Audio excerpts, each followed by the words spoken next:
जय हिंद वाला फियों, क्या आप भी हिंदी से इंग्लिश सेंटेंस को बनाना चाहते हैं? हिंदी से इंग्लिश सेंटेंस को बनाकर इंग्लिश बोलना चाहते हैं?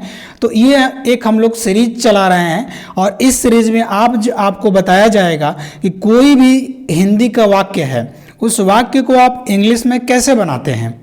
कोई भी आपको एक वाक्य दे दिया गया हिंदी का, उस हिंदी से आप उसको इंग्लिश में कैसे ट्रांसलेट करेंगे, कैसे टेंस का यूज़ किया जाता है, कहाँ पे वर्ब रखा जाता है, कहाँ पे सब्जेक्ट होता है, कहाँ पे ऑब्जेक्ट होता है, कंप्लीट इस वीडियो में बताया जाएगा। तो इस वीडियो को कंप्लीट देखें ताकि आप कंप्लीट सीख सकें हिंदी से इंग्लिश बनाना।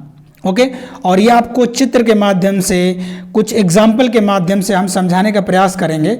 और कंप्लीट हमने एग्जाम्पल भी लिया है, हिंदी से इंग्लिश एग्जाम्पल भी लिया है और आप इसको ट्रांसलेट करेंगे। हम बस हिंट करेंगे आपको और आप उसको ट्रांसलेट करेंगे।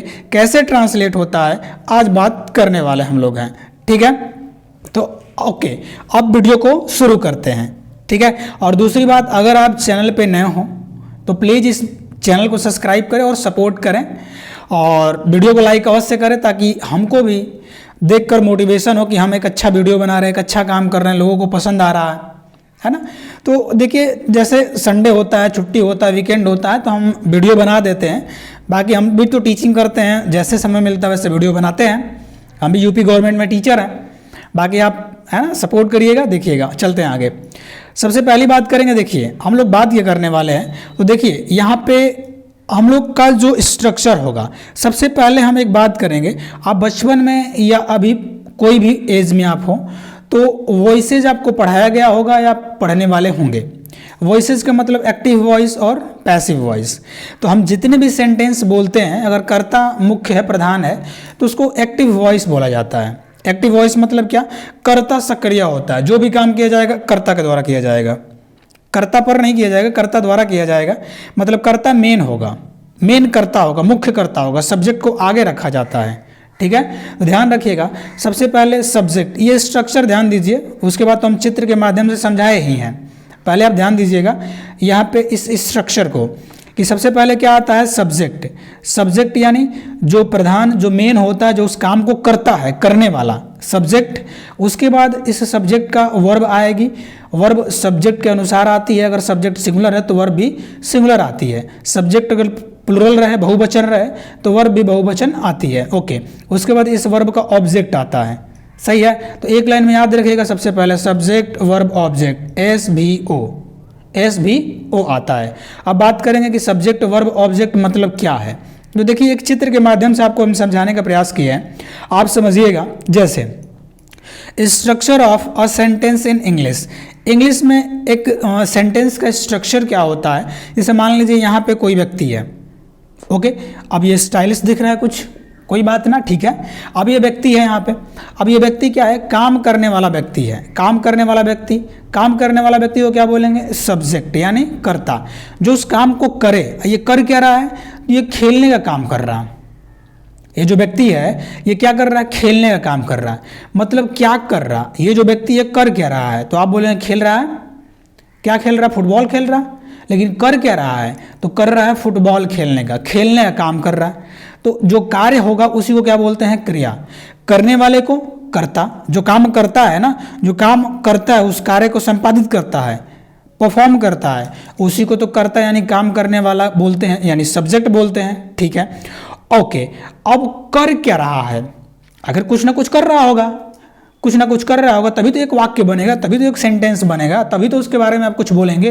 जो कुछ नहीं कर रहा है, चुपचाप है, ठीक है, चुपचाप है, लेकिन कुछ करेगा तो आप कहेंगे ना कि ये कर रहा है। तो ये व्यक्ति क्या कर रहा है? तो आप बोलेंगे खेल रहा है, खेलने का काम कर रहा है। तो ये क्रिया वर्ब क्या होगी? खेलने वाली। यानी वर्ब क्या होगी? वर्ब हो जाएगी प्ले। प्ले मतलब खेलना। तो हम क्या बोलेंगे? खेलने का काम कर रहा है। तो ये तो खेलने का काम कर रहा, आप बोलेंगे हाँ एकदम कर रहा। लेकिन ये खेल रहा है तो ये बोलिए क्या खेल रहा है? आखिर इसका जो खेलने का कार्य है, ये जो व्यक्ति खेल रहा है, इस खेलने से किसी पर प्रभाव पड़ रहा है क्या? किसी पे इफेक्ट पड़ रहा है क्या? तो आप बोलेंगे हाँ पड़ रहा। किस पे? फुटबॉल पे। अगर फुटबॉल को अगर पैर से मारेगा तो फुटबॉल चिल्लाएगी और दूर भागेगी, चिल्ला के दूर भागेगी, भैया कि मार रहा है, बहुत मार रहा। तो फुटबॉल पे मारेगा तो फुटबॉल पे काम हो रहा। किस पे काम हो रहा, फुटबॉल पे, यानी ये गेंद पे काम हो रहा, बॉल पे, तो जिस पर काम हो रहा उसको क्या बोल देंगे, कर्म यानी ऑब्जेक्ट। आशा करते हैं कि ये क्लियर आपको हो गया होगा। माइंड में एग्जाम आप बना लीजिए। जैसे आप ही हैं, आप गए खेलने के लिए, ठीक है, आप खेलने के लिए गए, ये छोड़िए आप लिख रहे हैं, मान लीजिए आप इस वीडियो को देखकर और आप लिख रहे हैं, तो बोला जाएगा ना कि आपका जो भी नाम हो, मान लेते हैं आपका नाम राम है, तो राम है ना कलम से लिख रहा है, राम कलम से लिख रहा है, तो राम कलम से लिख रहा है, तो ठीक है, राम लिख रहा, तो राम तो लिख रहा, राम कौन लिख रहा है, राम लिख रहा, तो राम क्या हो जाएगा, राम तो करता हो जाएगा। आखिर राम कर क्या रहा है, तो आप बोलेंगे राम तो लिखने का काम कर रहा है, राम तो लिखने का काम कर रहा, और किस पर, कॉपी पर या पेन से, तो किस पर काम कर रहा है, कॉपी पे या पेन पर, वही कर्म हो जाएगा, उसका ऑब्जेक्ट हो जाएगा। तो सब्जेक्ट वर्ब ऑब्जेक्ट। ओके, आप शुरुआती फेज में इतना आप याद रखिए, ठीक है, और जैसे जैसे वीडियो आएगा आपको डिटेल पता चलेगा। वैसे ही इसीलिए बोले थे कि आप चैनल को सब्सक्राइब कर लें, डेली वीडियो अपलोड किया जाएगा और आपको नोटिफिकेशन मिलेगा, ठीक है। और ये तो बहुत डिटेल से हमने बता दिया और आपको क्लियर भी हो गया होगा। एग्जाम्पल लेते हैं, जैसे सब्जेक्ट कौन है, तो आप बोलेंगे हमने मोहन को लिया है। जैसे मान लीजिए इनका नाम क्या है, मोहन है, ठीक है, कर रहे हैं, ये खेलने का काम कर रहे हैं, तो क्या बोलेंगे, इनका नाम क्या है, तो आप बोलेंगे इनका नाम तो मोहन है, मोहन है, हिंदी लिख दें, इनका नाम मोहन है, इनका नाम क्या है, बोलिएगा, इनका नाम मोहन है। क्या कर रहे हैं, मोहन फुटबॉल खेलता है या खेलने का काम कर रहे हैं, है ना, खेलना, यानी ये खेलने का काम कर रहे हैं, खेलना इनका है, और किस पे, फुटबॉल पे, तो इसको क्या बोलेंगे, मोहन फुटबॉल खेलता है। मोहन क्या करता है, फुटबॉल खेलता है। ओके, कौन फुटबॉल खेलता है, आप बोलेंगे मोहन।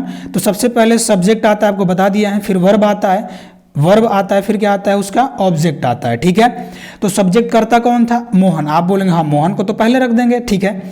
अब उसके बाद वर्ब क्रिया आएगा, कर क्या रहा है, तो आप बोलेंगे कर रहा है, खेलने का काम कर रहा है, तो खेलने को तो प्ले बोलते हैं, खेलने को क्या बोलते हैं, प्ले। लेकिन मोहन सिंगुलर है, अकेला है, इस खेलने कार्य में मोहन अकेला है, तो अकेला एक वचन है, सिंगुलर है, तो इस वर्ब को भी सिंगुलर करना पड़ता है। इसीलिए इस वर्ब में क्या जोड़ देंगे, वर्ब के फर्स्ट फॉर्म में एस जोड़ देते हैं या ईएस जोड़ते हैं, यानी कोई भी वर्ब है उसमें एस जोड़ते हैं या ईएस जोड़ते हैं, तो सिंगुलर वर्ब बन जाती है।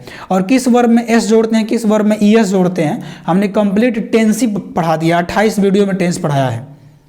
उस प्लेलिस्ट का वीडियो के नीचे डिस्क्रिप्शन में लिंक दिया जाएगा, या इस वीडियो का पहला जो कमेंट होगा, कमेंट पिन होगा, उसमें लिंक दिया जाएगा, उस प्लेलिस्ट को आप विजिट करके पूरा टेंस पढ़ सकते हैं, ठीक है।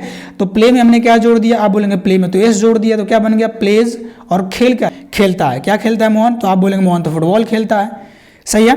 ओके, आगे चलते हैं। अब अलग अलग सेंटेंसेस होगा, उस सेंटेंसेस को हम लोग बनाते हैं और आप लोग बनाने का प्रयास करिएगा, ठीक है। आगे देखिए, तुम एक पत्र लिखते हो, कौन पत्र लिखता है, तुम, तो सब्जेक्ट कौन होगा, यू, तो हमको रखना क्या है, पहले सब्जेक्ट, फिर वर्ब, फिर ऑब्जेक्ट। अगर सब्जेक्ट प्लुरल रहा तो वर्ब भी प्लुरल होगी, और वर्ब अगर फर्स्ट फॉर्म में रहे तो खुद ही प्लुरल होती है। तो क्या बोलेंगे, तुम एक पत्र लिखते हो, यूं हो गया तुम, तो सब्जेक्ट पहले आ गया, और वर्ब क्या है, लिखने का काम हो रहा, तो राइट आ जाएगा पहले। और एक पत्र के लिए क्या लिखेंगे, अ लेटर, ए हो जाएगा एक, और लेटर मतलब पत्र के लिए, यू राइट अ लेटर, सही है। अगला, रानी एक मधुर गीत गाती है। ओके, कौन गाती है, तो आप बोलेंगे रानी, तो कौन गाती है गीत, रानी गाती है, तो रानी तो आ गया। और क्या करती है, गीत गाती है, गाने का काम करती है, गाने वाला काम करती है, तो क्या बोलेंगे सिंग। लेकिन रानी तो अकेली है, सिंगुलर है, तो इसीलिए वर्ब तो सिंग आएगा, सिंग मतलब गाना, लेकिन उसमें क्या जोड़ा जाएगा, आप बोलेंगे एस जोड़ना पड़ेगा, सिंग्स। और स्वीट मतलब क्या होता है, मधुर के लिए आता है, स्वीट सॉन्ग, ठीक है। अगला, हम अपनी किताबें नहीं पढ़ते हैं। अब देखिए इसमें नहीं भी आ गया, तो नहीं के लिए नॉट आता है, नहीं के लिए नॉट आता है। ओके, तो क्या बोलेंगे, वी मतलब हम, वी मतलब हम, और नहीं के लिए क्या लगा दिए हैं, नॉट। डू फिर किस लिए लगा दिया आपने, ये बोलता है कि कार्य होता है कि ना होता है, तो इसने तो बोला कि किताब नहीं पढ़ते हैं तो काम नहीं होता है, तो डू नॉट लिखना पड़ेगा, वी डू नॉट, या डोंट भी आप लिख सकते हैं, है ना। अगर आपको डोंट नहीं समझ में आ रहा तो इस पर लिपापोती कर देते हैं, काम खत्म, आप डू नॉट समझिए। अगला, रीड आवर बुक, आवर मतलब कौन सा, हम अपनी किताब, हम हमारी किताब, है ना, नहीं पढ़ते हैं। ओके, अगला, वह कभी झूठ नहीं बोलता है।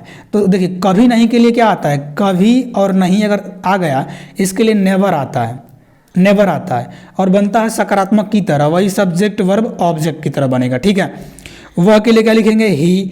कभी नहीं के लिए क्या लिखेंगे, आप बोलेंगे नेवर।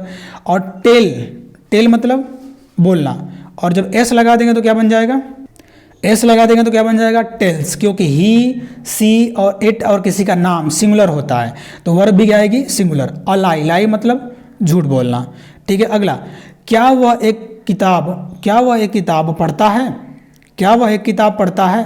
तो अब क्या बोलेंगे, क्या वह एक किताब पढ़ता है मतलब, तो क्या बोलेंगे, क्या आ गया आगे ना, आगे क्या आ गया तो डू डज आगे लाइएगा, क्योंकि ये पढ़ता है, प्रेजेंट की बात है, प्रेजेंट इंडेफिनिट, हमने टेंस पढ़ा दिया है तो इसीलिए आपको बता रहे हैं कि टेंस पढ़ा दिया, टेंस को पढ़ लीजिए, है ना, और उसके बाद आप आसानी से बना लेंगे। और डेली प्रैक्टिस इसी तरह करिएगा, आप आराम से सेंटेंस बना लेंगे। Does he read a book. अगला, वह यहाँ क्यों आती है। क्यों का मीनिंग पहले लिखना पड़ेगा, कब क्यों क्या आ गया तो वाई क्यों पहले लिखना पड़ेगा। उसके बाद इसका हेल्पिंग वर्ब क्या होगा, डू या डज आने वाला है। वह क्यों आती है तो लड़की है तो बोलेंगे सी, और आने के लिए क्या होता है, come here. Why does she come here. अगला, वे कितने कलमे चाहते हैं। तो देखिए हाउ मेनी क्या आ जाएगा, हाउ मेनी पेन्स, क्योंकि कितने कलमे साथ में आया है ना, कितने कलमे, तो कितने कलमे जब साथ में आया है तो बोलेंगे हाउ मेनी पेन्स डू, और उसके बाद क्या हेल्पिंग वर्ब आएगा ही, दे वांट, ठीक है। तो how many pens do they wants. Okay, आशा करते हैं आपको क्लियर समझ में आ गया होगा, और प्रैक्टिस आप लोग करिएगा। और टेंस का वीडियो आप कंप्लीट देखिए, और ऑफलाइन में तो हमारा टेंस का चैप्टर चल ही रहा है, और आप अगर ऑफलाइन के छात्र देख रहे हैं तो आप टेंस कंप्लीट पढ़िए, उसके बाद इसको बनाइए, आराम से आप बना लेंगे। स्ट्रक्चर आपको बता दिया गया कि कैसे बनाना है, आपने देखा। चलिए तो मिलते हैं नेक्स्ट वीडियो में, तब तक के लिए जय हिंद, वंदे मातरम, भारत माता की जय।